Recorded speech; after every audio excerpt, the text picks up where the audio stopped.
So Matthew Dowd is a very well-known political strategist and political commentator. He's currently the chief political analyst for ABC News, and we're lucky to have him here in Austin, Texas with us as a local resident. He's an entrepreneur. He started 4 companies, and his latest venture, which I'd like to draw your attention to, is ListenTo.us, which is an effort to get people together to build consensus around ideas and issues that help people put country over party.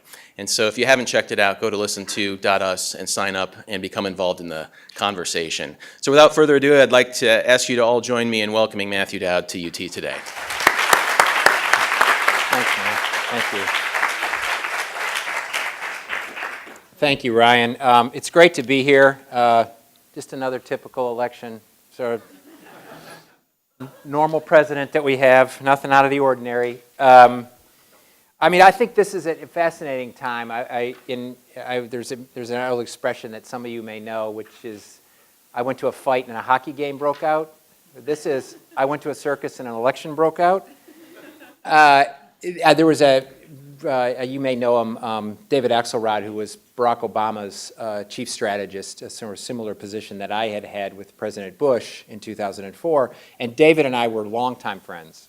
We've known each other for 25 years. We actually did some campaigns together here in Texas back in the early 90s, Democratic campaigns that we had done together. And he asked me to do a seminar at the University of Chicago where he is. He started an institute there. And so about 9 months ago, or a year ago, he asked me to do this seminar with him on the election.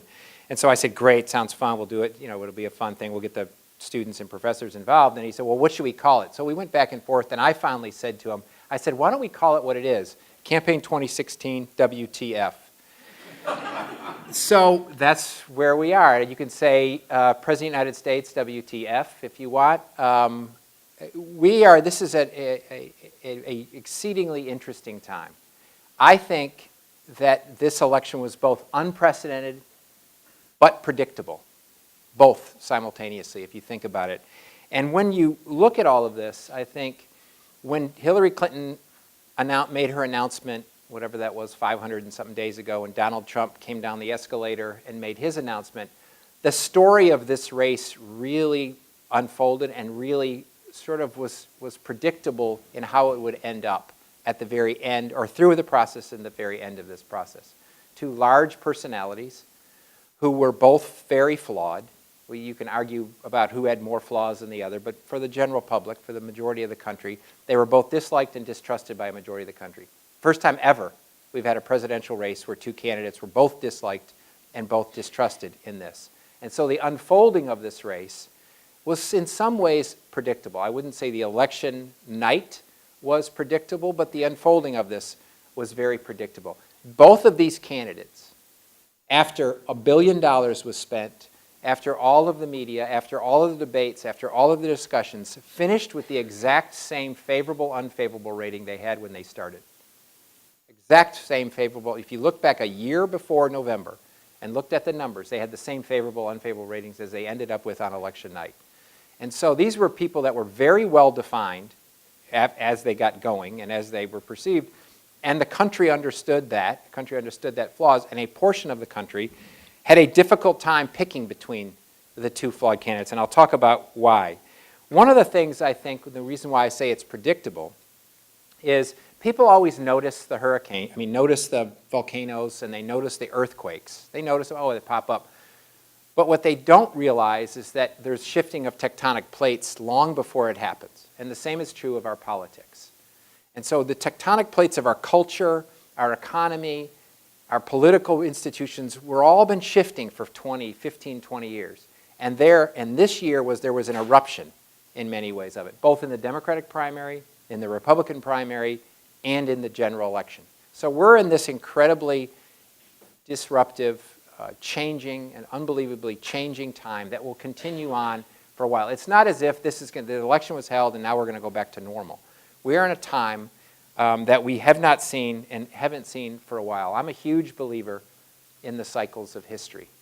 And in that way, the cycles of history say that every 75 or 80 years ago, every 75 or 80 years, there's a huge turning and a huge change.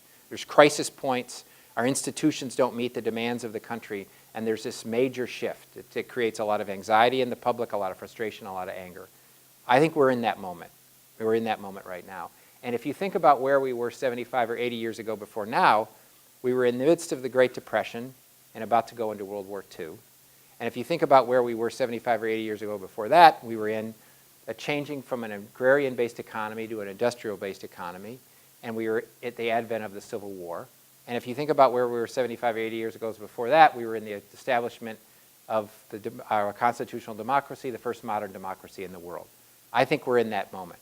And that tells us a lot about voters and what they want and what happens in the midst of that. So where people say, well, what happened on election day? What happened? The interesting thing about election day is if you take a look at the average of the national polls, some of this was way off, but some of it wasn't as far off. The average of the national polls said Hillary Clinton was going to win by 3 points. Hillary Clinton, after all the votes are counted, may end up winning by close to 2 points. She's right now ahead by more than a percentage point. That's going to grow. So she may end up winning by 2 points. So the national polls on average were pretty accurate. They were actually more accurate than 2012. In 2012, the average of the national polls said that Barack Obama was going to win by 1 point. He won by 4. So they were off 3. So in reality, the national polls had off by a point, maybe a point and a half, but were pretty close to accurate when you look at them. The state polls were off, especially in, I should say singularly in, some of the Midwestern states, places like Florida. They were slightly off, but not that far off in Florida, because Florida was always a very close state, within a point or so, even closing on election day. But the state polls were off. So something happened. One, there's a lot of bad state polls, and there's a trading of polls out there that people use and they put into the models and all of the things they do that predicted wins by Hillary Clinton, which all of us thought, I thought, in Michigan, Pennsylvania, Wisconsin, closer in Ohio than it ended up, though a lot of people thought she might lose Ohio, but they thought it would be close. And what ended up happening is this body of voters that we've seen in the shift in our country had basically gotten fed up. It wasn't as if they were entranced and loved Donald Trump. 25% of Donald Trump's voters thought he was unqualified to be president on election day, and they voted for him. They thought he wasn't fit to be commander-in-chief, and they voted for him. They thought he didn't have the temperament to be in the Oval Office, and they voted for him. 1 of every 4 Donald Trump voters. And so what happened was a large amount of these voters, up in the Midwest especially, but spread a bit across the country, with sort of white working middle class, basically said, my life hasn't changed for 10, 15, 20, 25 years. I voted for George W. Bush. I voted for Barack Obama. Nothing's changed. The two parties aren't meeting the needs. I'm going to go for something that's just going to blow it all up. And I was telling Ryan earlier today, to me it's as if there's a bunch of voters out there, they thought, I have cancer, I've tried every treatment somebody's told me to do, I'm going to Mexico, right? And somebody warns them, wait a sec, there's all kinds of side effects to all that stuff in Mexico. And they were like, I don't care what the side effects are, I want something done about that. And that's what a large portion of voters did. One of the things I think that we all talked about but didn't fully appreciate, the visceral nature of it, was how much a portion of voters did not want Hillary Clinton. A portion of voters did not want Hillary Clinton. This race was as much about Donald Trump understanding the new media, Donald Trump understanding how social media works, Donald Trump saying outrageous things, Donald Trump, Donald Trump, Donald Trump, as it was much about that, it was as much about Hillary Clinton as it was about that. And I think there was finally a conclusion came. It's why Jeb Bush lost in the primaries, that people were tired of the dynastic nature of the presidency. A Bush or a Clinton, and then you add in Barack Obama, basically occupied the landscape of this country for almost a half a century.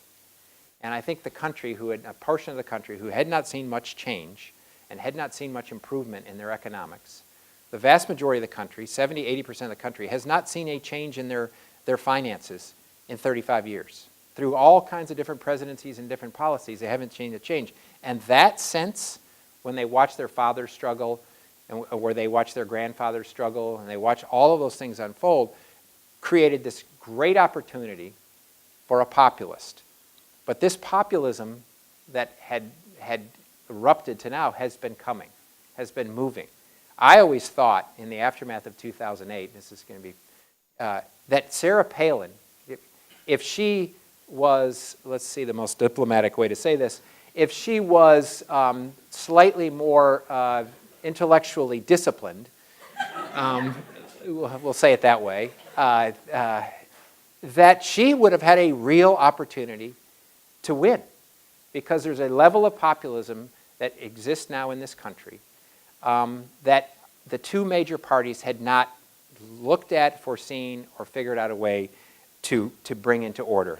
And so as we look at the unfolding of where this is today, and as I say, this disruption, where it all happens to be, economic disruption, cultural disruption, you cannot underestimate the economic disruption that is going on today. It's as great as it was when people moved off their farms and into factories. It's as great as today, it is today. Cultural disruption. We've redefined the institution of marriage in this country, which had existed for thousands of years, in the span of only a few years. In the span of 4 and 5 years, we've redefined it.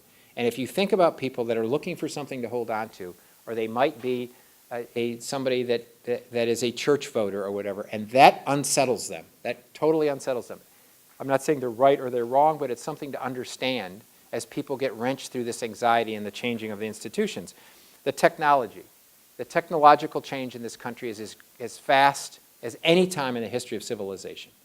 There is more, you can access more information in what all you probably have in your pockets or sitting on the table in your hand than 15 years ago if you filled this room from floor to ceiling with computers and ran them 24 hours a day, 7 days a week. You have more information accessed in your hand today than you would have had in this room filled with computers 15 years ago. That is huge, immense technological change. The problem, though, is, this is my view, is that we have a greater access to knowledge and a greater ability to access data. So we have more knowledge, but we have less wisdom, in my view. We have less of ability to put information, knowledge, and data into a way that we can understand and it's meaningful to our lives, or we can make an informed decision. There's so much data and so much information, it's hard to make the wise choice in this environment. And I think that's a big result of technological change. And as I said, we've lost faith and trust in almost every single of our institutions simultaneously. And so when you look at how we're divided, we're in tribes, we're in a tribal nature. People look for information that confirms their biases today. It's a really unfortunate development for democracy, that people seek out information that confirms what their bias or prejudice is on both the left and the right, and refuse to look at information that makes them uncomfortable, that takes them out of their comfort zone, as information that may counter what their opinion is.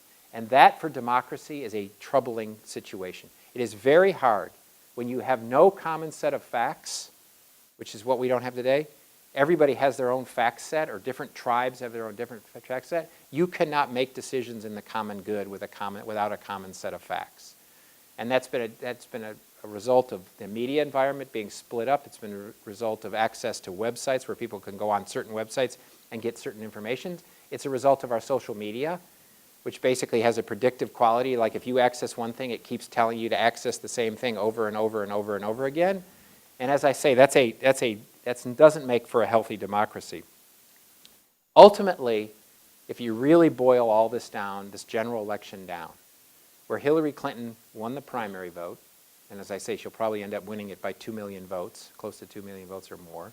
Donald Trump won the Electoral College. Donald Trump got more electoral votes than any Republican president since 1988, and lost the popular vote by 2 million votes. Think about that. And so what happened in this election is what ended up coming together was a fight, was Reformation versus transformation, right? And Donald Trump, in many voters' mind, rests as Reformation. I like the country when it was like that. I like when it looked like that. I like when I had jobs like that. I like when my church and my community was more like that. Versus transformation, which is a country that has become more non-white, more single, less churched, all of those, more progressive on social issues. And so it was a transformation election versus a Reformation election, and basically we had a split decision on Election Day. Donald Trump is the President of the United States because he won the Electoral College. He did not win the popular vote, so we had a split decision. So this battle that is in the present moment, we know what the future is in our country. Only 70% of people on election day were white on election day, the lowest number in the history of our country. 30% of the voters on election day were non-white, highest number we've ever had in our history of our country. And so we know the growth, we know the numbers, we know where millennials are going, we know our younger voters are going, we know where all that's happening, but we are having a fight over the present. What's going on in the country is a fight over the present moment. And as I say, it's basically a split decision. Both political parties, in most of the country's mind, do not meet the needs and hopes of the majority of the country. They're both dinosaurs. And so what you happen in this election is Donald Trump got elected, won the primary. He's not a Republican. Donald Trump changed parties 7 times in 17 years. He was a Republican, then he was a Democrat, then he was an independent, then he was a Democrat again, and then he was a Republican, then he was an independent, and he was finally a Republican. And Bernie Sanders, an independent senator from Vermont, socialist independent senator from Vermont, almost beat the establishment candidate who was ahead by 50 points, had all the money advantage, had all the advantage of incumbency, of the incumbent party, all the advantage of the elected officials, all that, and he almost won. He won 20-something states, 22 states in this. But the establishment of the Democratic Party was able to overcome that. The Republican Party established was not able to overcome that. And so you have two parties. It's a meteor hit, the planet, political Earth. Meteor hit, and 2 dinosaurs, the Republican dinosaurs and Democratic dinosaurs, are going to go extinct at some point. And I don't care about the success of the Republican Party on election day. They won Senate races, they won congressional races. There is a frayed, fractured Republican Party, just like there is a frayed, fractured Democratic Party. And as I say, what we're going to see, we saw in this election, and we'll see in elections going forward, is the rise of independence. It's one of the reasons why, as Ryan said, I started to listen to .us, which is there's a sense in the country that the 2 political parties don't meet our hopes and needs.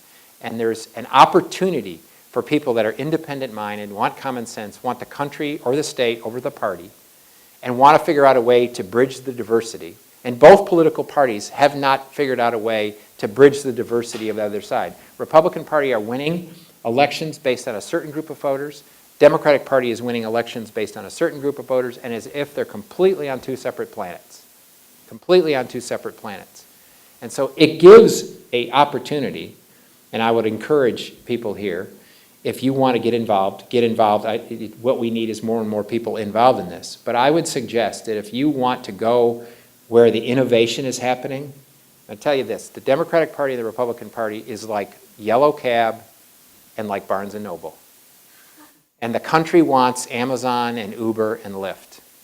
And the last place of innovation in our country is our politics and our governance. And they're hungry for that. They're hungry for that. And it could come in one of the 2 political parties. I doubt it, because I think what they're going to end up doing, they're going to be like Barnes & Noble and just put more bookshelves in while Amazon gets all the orders. Or they're going to be like Yellow Cab that sort of says, I'm going to paint a stripe on it and think I'm going to compete with Uber, though I know there's a conversation about what's going on with Uber in Austin, Texas. Trust me, I live here. But it's a time of innovation where our citizens are hungry for it, but our leaders have not responded to it in an innovative way, the politics we have. And it's going to start locally. It's not going to start with some independent candidate showing up and running for president.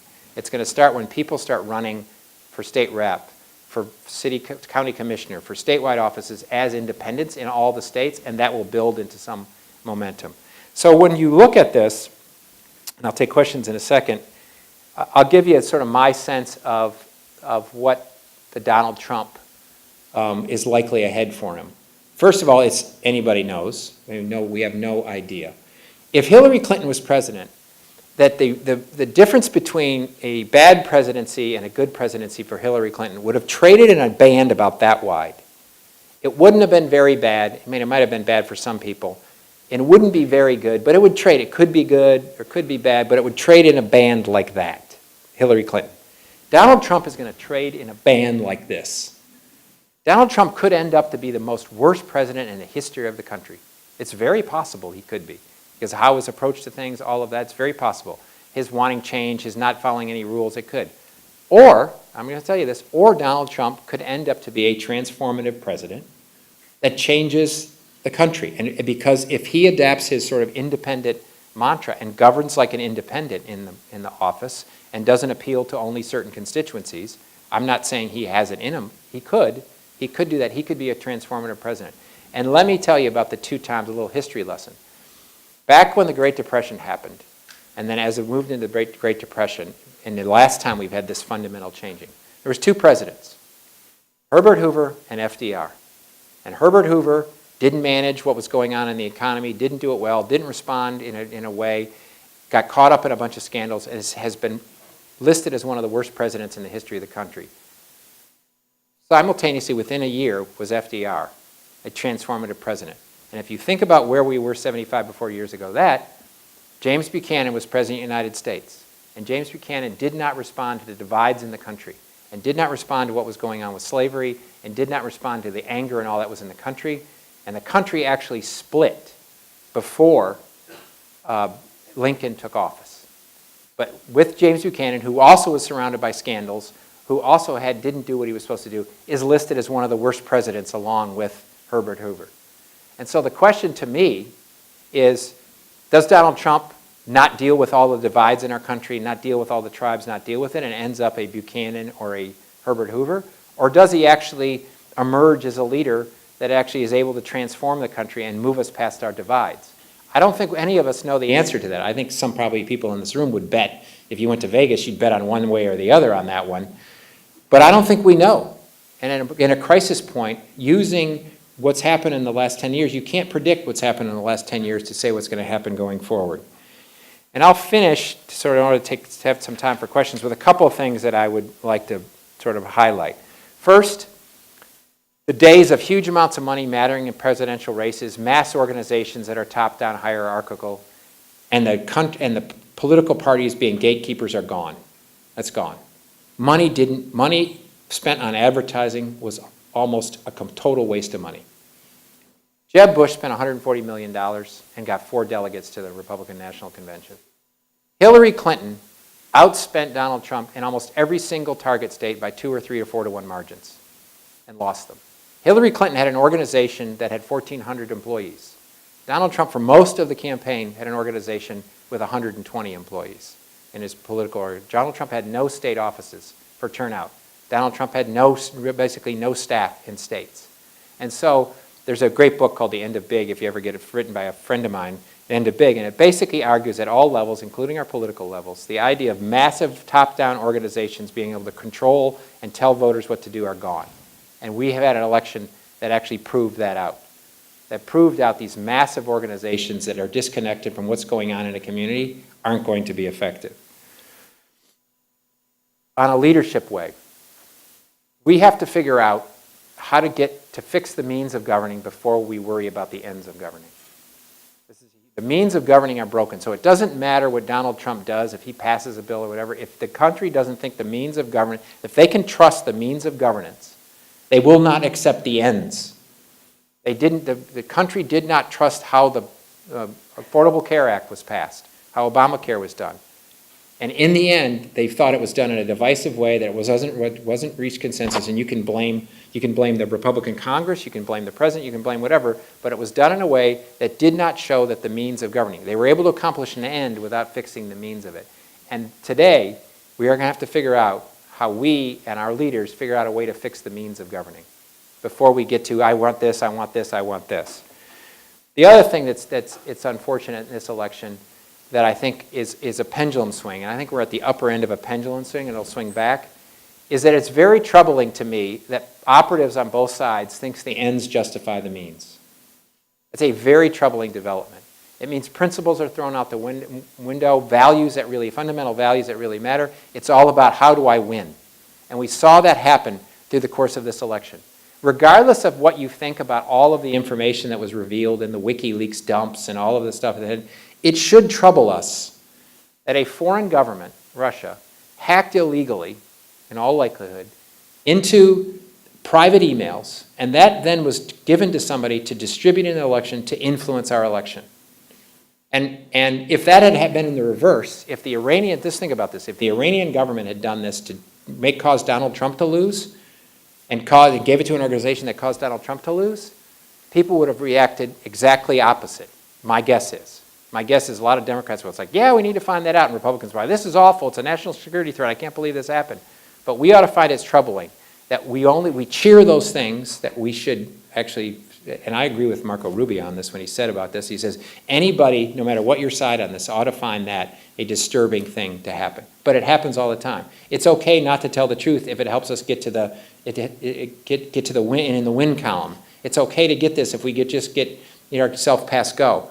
That development and that thing, I think, will swing back. I think we're going to swing back in our country, as we always do, from the pendulum swing of reality TV and seemingly integrity not mattering to a place where integrity matters again, and a place where we can have actual real discussions over this.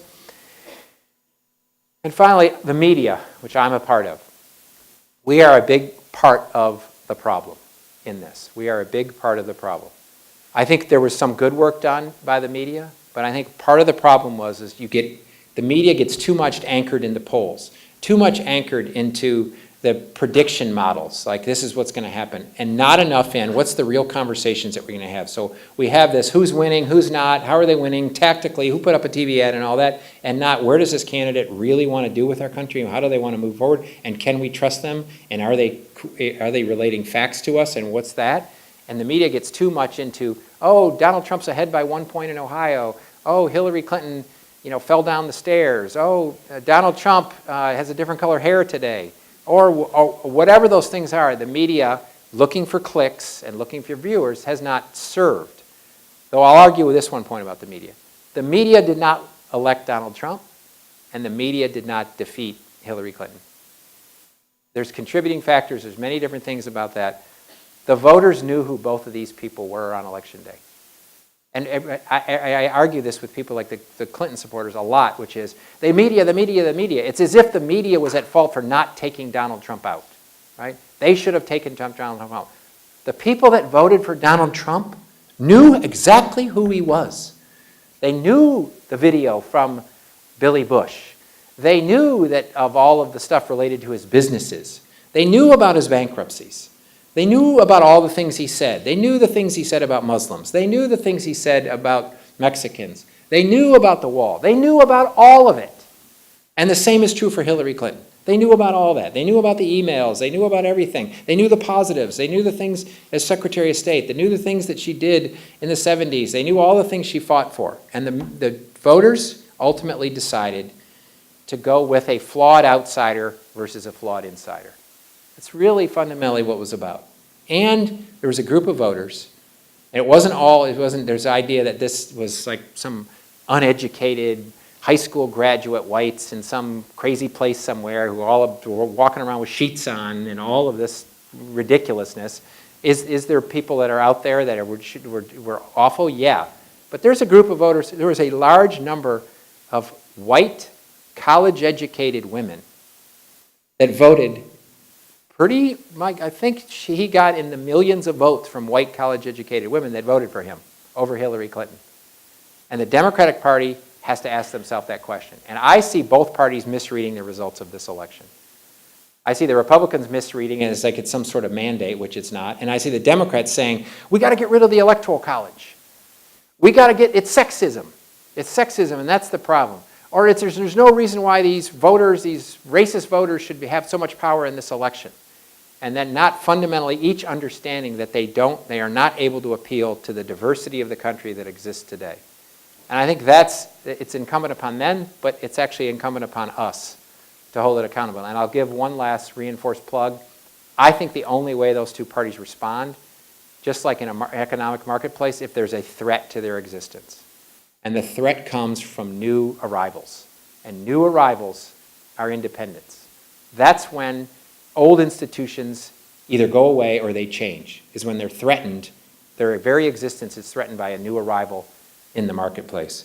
So with that, I really appreciate being here. It's been a fascinating yet tiring 2 years in this, and I know probably some of the people in this room are emotionally exhausted by what all happened and stunned. Probably some people are stunned. I think many Trump voters are as stunned as Clinton voters in this.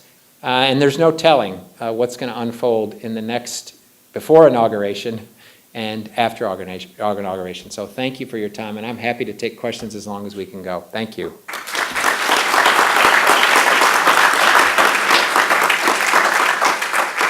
Okay, so I'm going to give one, as somebody lines up, you got to give questions. I'm going to give a caveat on questions. And it's I'll call it my Chris Matthews rule. And the Chris Matthews rule, I was one time on Chris Matthews' show with him one time, and he went into one of his long things, and I said to him, just because you say 500 words and put a question mark at the end of it doesn't make it a question. So if you're going to ask a question, let's try to keep speeches out of here. I'm happy to have people speak outside the hall and all that, but let's try to aim for questions and not speeches. Yes, ma'am. Hi. To paraphrase something you said was that the DNC was able to overcome Bernie, but the GOP could not overcome Trump. Do you think that's possibly because there were so many Republican candidates, or were there other factors that you believe had strong influence in that? That's a great question. So I think it partially had to do with so many Republican candidates and they weren't able to coalesce around it.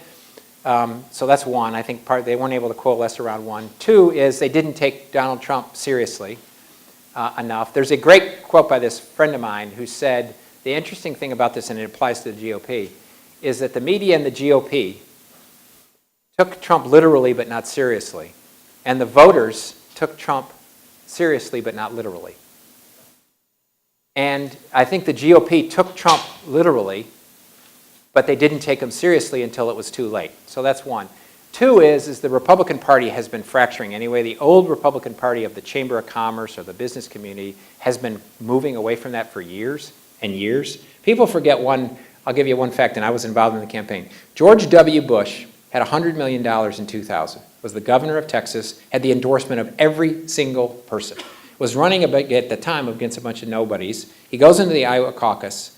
60% of the people in the Iowa caucus in 2000, voted for Alan Keyes, Steve Forbes, and Gary Bauer. 60% of the Iowa caucus attendees in 2000 voted for somebody other than Bush. And so this has been a growing sense of I would say, the fraternities taking charge of campus in the Republican Party, and the dean no longer having control of it.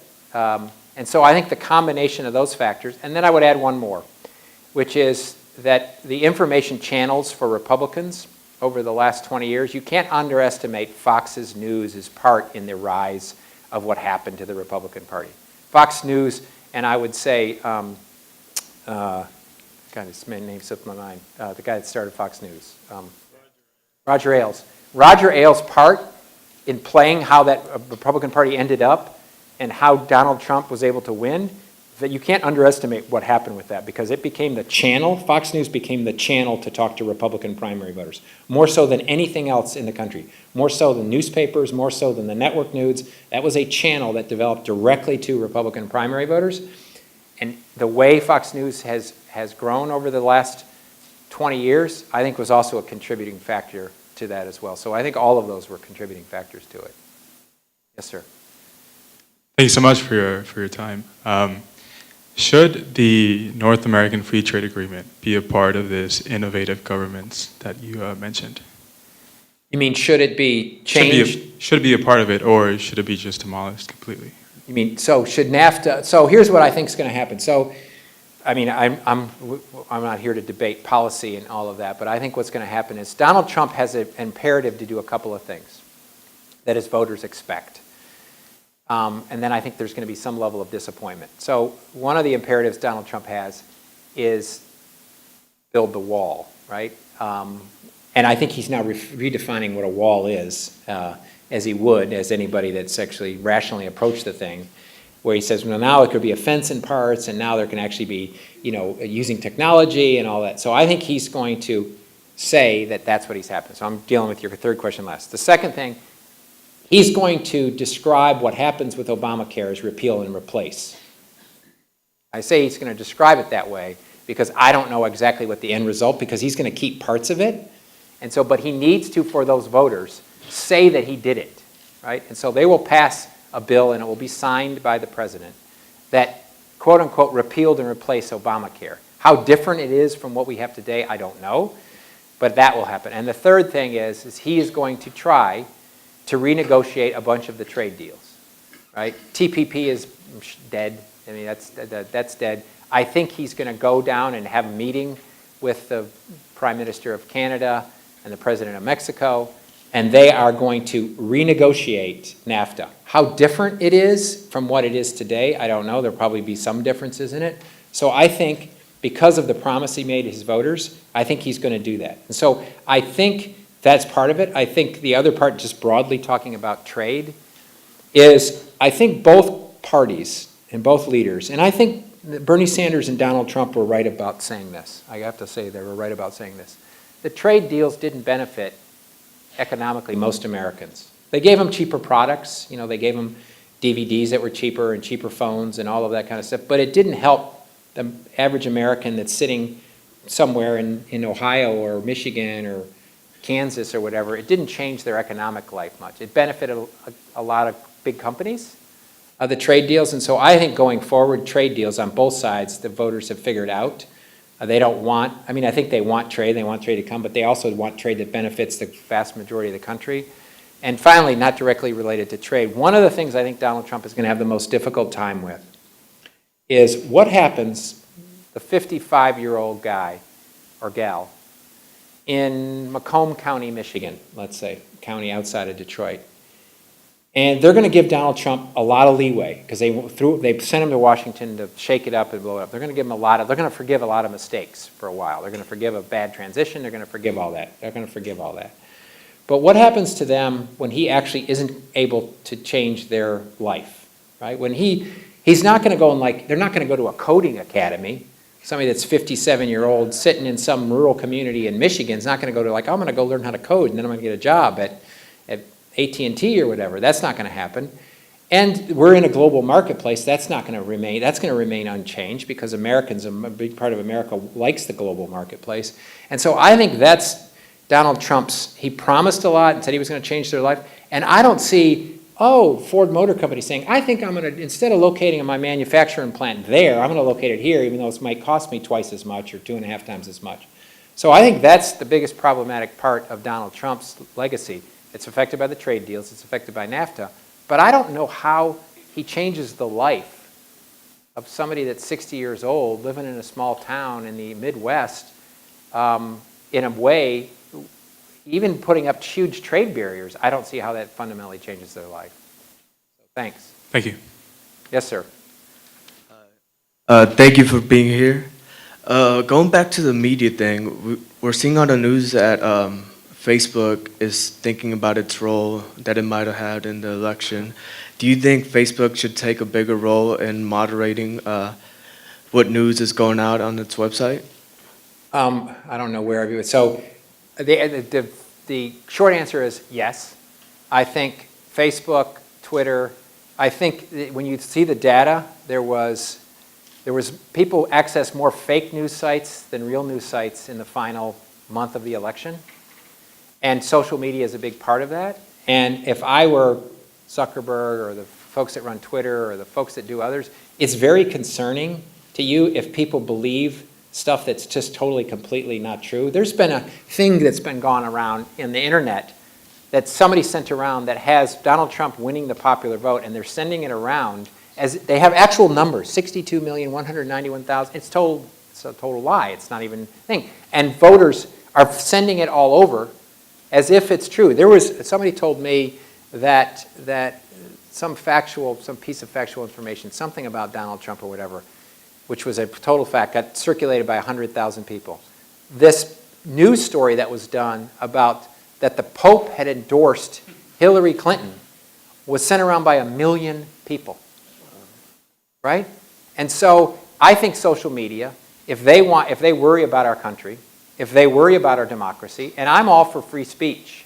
I'm all for free speech, and I'm all for that. But free speech doesn't give you the right to put on the front page of the Statesman lies, stuff that's just totally not true. And so we now have different news stories, and that's part of the problem is people don't like what's credible, what's not credible, what do I believe, what do I don't believe. But I think they have to figure out, Facebook had a lot to do with what happened in this election because people believe stuff that is circulated. And the interesting thing, I was involved in a study a few years back. There's a faux sense of credibility that if something pops up on somebody's computer screen, than if they see it on television. It's an interesting thing. By 15 or 16 more points, people find something that just appears on their computer screen more credible than the same exact information presented on the television set. Because it's if the computer screen has some vested, knowledge or something that gives it so. And I think that's a problem. And so I think all the folks in the social media sites have to figure this out, because in the end, it's not going to help them if this continues. Thanks. Yes, ma'am. Hi, my question is kind of similar to his, but it relates more to the polarization in both American politics and in media. There's a large distrust in American media, and it is definitely related to the lack of information and the lack of wisdom you were talking about.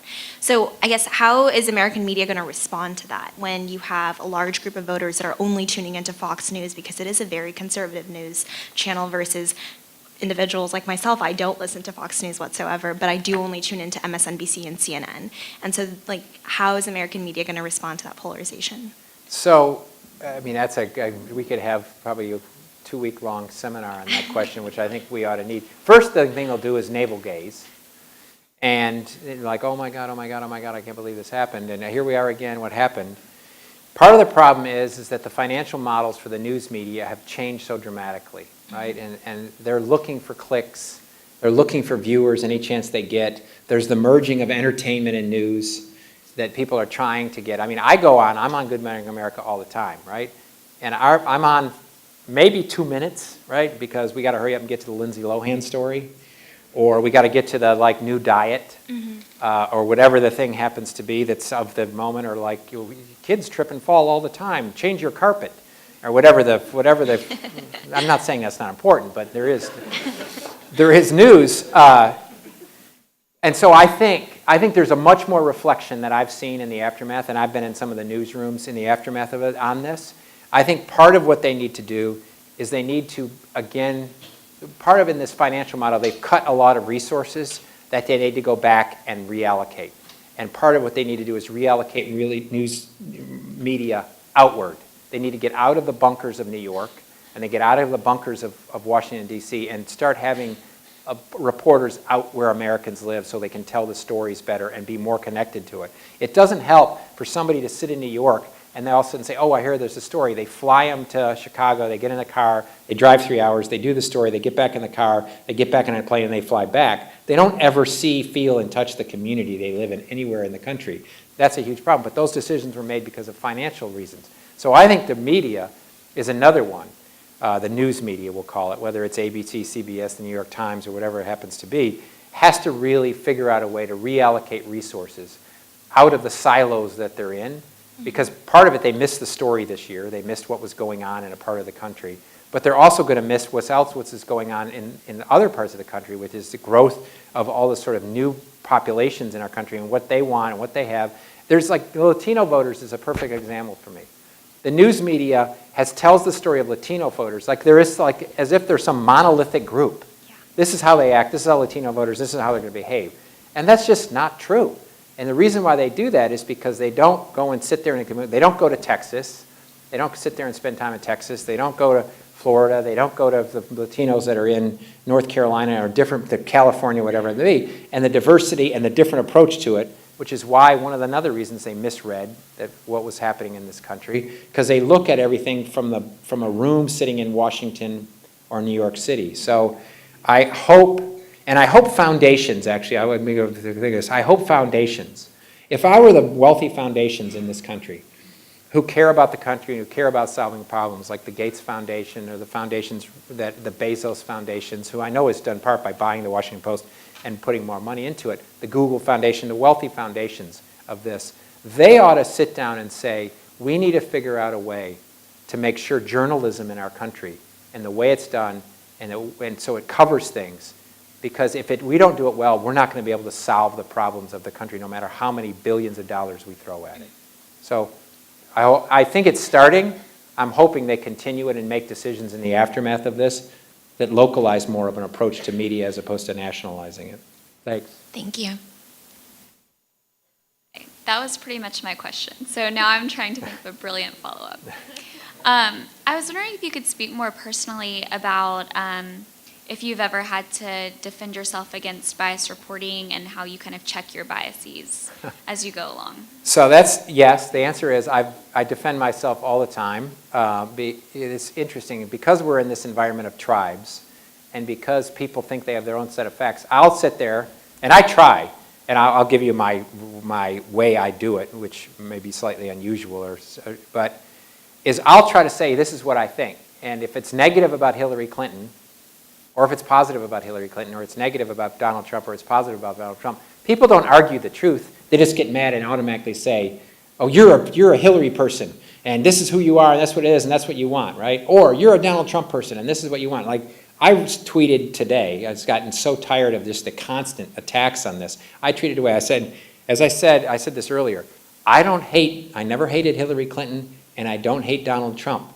And no matter what people say, they want you to, if they're on the opposite side, they want you to hate Donald Trump. They want you to say Donald Trump's Hitler reincarnated, he's putting together a Nazi government, and it's going to be like the 1930s Germany, and that's what happened. If you don't say that, then you're normalizing Donald Trump, and that's what you want to happen. That you're a privileged white man in red America that doesn't understand. And so every approach is that. I have to sort of say what I think to be the truth is. I have to do that.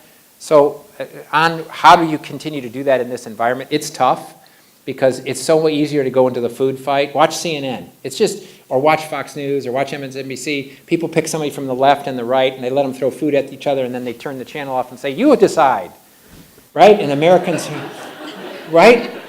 Like there's not two truths here. Something's true, and it doesn't do a service to the country. And so I think I try to sort of approach it. I'm wrong, and I don't always get it right, and I don't do that. But I'll tell you, every day in the morning, I sort of take 45 minutes or an hour in the morning and try to get myself in a centered place so you're not battered around by this. And whether it's through meditation or centering prayer and all that, both of which I do and I have done for 10 years. Because if you can't return to center, you're going to get pushed and people give up and say, okay, that's fine, Donald Trump is a Nazi. Or that's fine, Hillary Clinton is a communist and she should be put in jail, lock her up. And you automatically trigger to that. And so that's one, it's a centeringness that you have to try. And I would suggest it to anybody in this room that it goes through any day, that you have any anxiety about anything, that you have stresses about it, whatever. If you just take 30 minutes or 40 minutes and have some level of centering in your room, I don't mean a nap, I mean some level of centering in your room that you can send you back to your center so you can hold on to it. The other thing I do is I force myself to read information that disagrees with my pre-existing notions. So I force myself to talk to people. I don't just click everybody off that hates me on Twitter, right? Block, block, block, block, block, block, block. I do block a few people that say crazy stuff, but usually they're eggs with 3 followers that probably came from Russia. A lot of it is who knows where it's coming from. But how do you access information? So how do you go find information and look at websites that are counter to what your biases and prejudices are? Because every single person in this room has biases and prejudices. We all have them. Where you were born, what religion you were raised in, who you're married to, the school you go to, the fact that you go to University of Texas or here on this campus is a place of bias, the state you're in, all of those. And so forcing yourself, if you're a conservative, listen to NPR. If you're a progressive, access, or I know you probably can't convince you to watch Fox News, but I wouldn't do that. I basically don't watch any cable because it's not good for my psyche at all. Any of it is not good for my psyche. But I just figure out that you have a notion about something, then test it. Then test it by reading other information. It'll make you more open-minded, but it'll also make your argument stronger if you come to the conclusion. So that's a couple of things off the hand I would suggest. 5-minute mark, warning. All right, I'll make Yeah. it quick. So a few things that you were saying were kind of swirling around in my brain. First, this idea that it's not this stereotypical uneducated voter that was out voting for Trump, and that we're tribal and we have this confirmation bias that we seek out facts that will confirm what it is that we believe. And then also kind of this idea that these social media sites should be responsible for preventing us from seeing fake news. But I just wonder if it's deeper than that. Really this inability to think critically that I feel like we even during the debate, Hillary was saying, go check my fact checker, and the facts are out there. But it seems like we don't necessarily collectively as a society have a lot of critical thinking to not just read something, but think about where did this come from? What is the bias that the author has? What's the source? What are their sources? And just go deeper into actually processing things. And I actually do what you were saying. I try to read news on both sides because I think that otherwise I'm blind to what's really being talked about on the other side.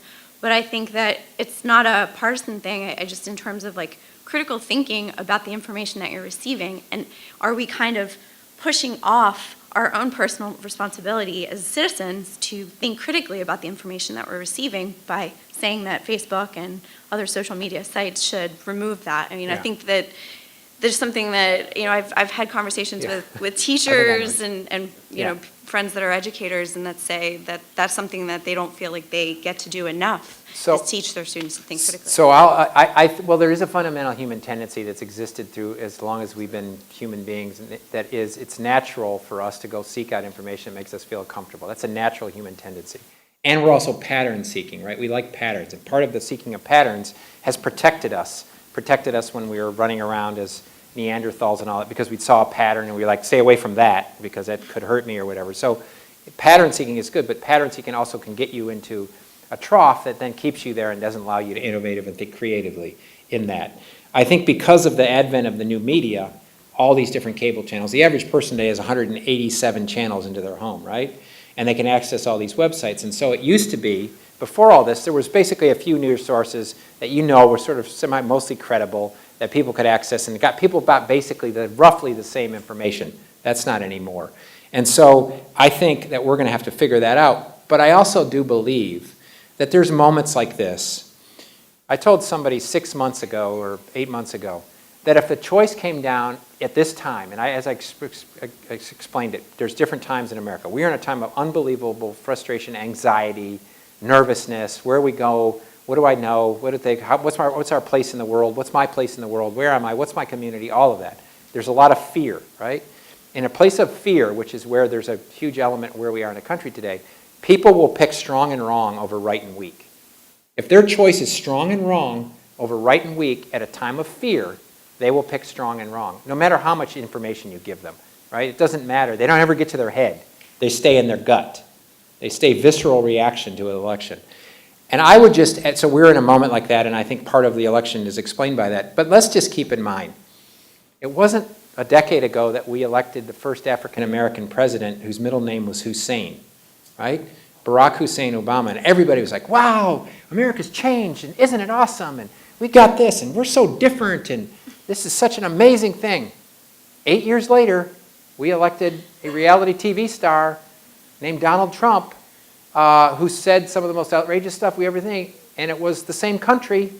And so obviously a portion of voters changed and a portion of voters adjusted, but we go through these things, right? And I would just say we are a strong country, and we will get through this.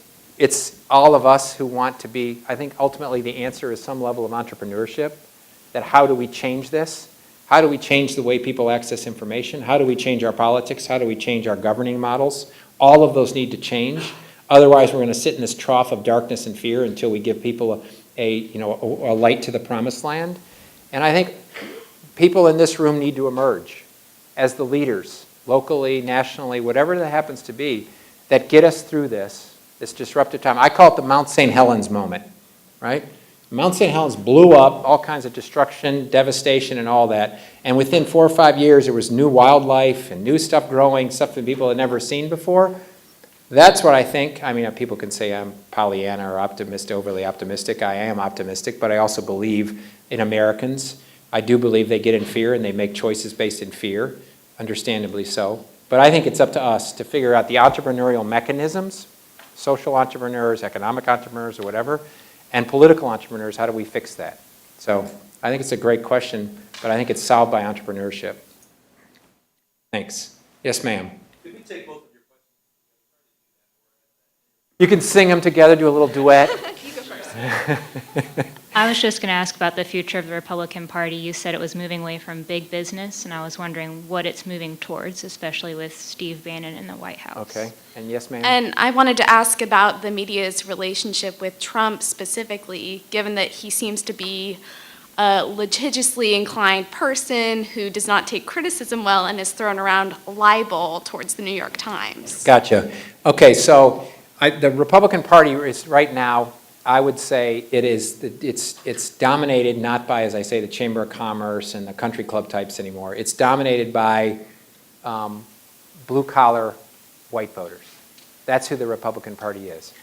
And that's been coming for 20 years. And so it's not as if, oh, Donald Trump's done and we're going to go back. That's the party, right?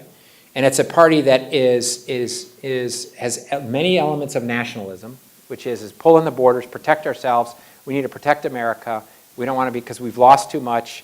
We've lost our industry and all that. And a sense of like we need to return, isolationism, some elements of that. That's who the party is, which is very different from many of the current leaders of the party, right? The voters of the party don't believe in, just completely unfettered free trade. They don't believe in that anymore. Big business does, but so I think it's the Republican Party for now is a party of blue-collar, white, and primarily white males.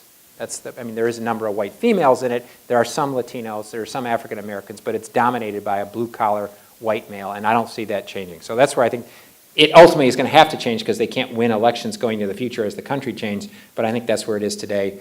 And big business or business has to figure out where they go in this and how they deal with it. And your question about Donald Trump's relation to media, this is going to be really a really interesting tension, right? And I think the media, instead of complaining about it, oh my God, he went to a steak dinner and he didn't take us along, or oh my God, what is he doing at the pool reporters, or oh my God, he yells at us at rallies, or instead of complaining, they ought to sit there and pause a second and say, how do we cover a character like this differently than we've ever covered our president?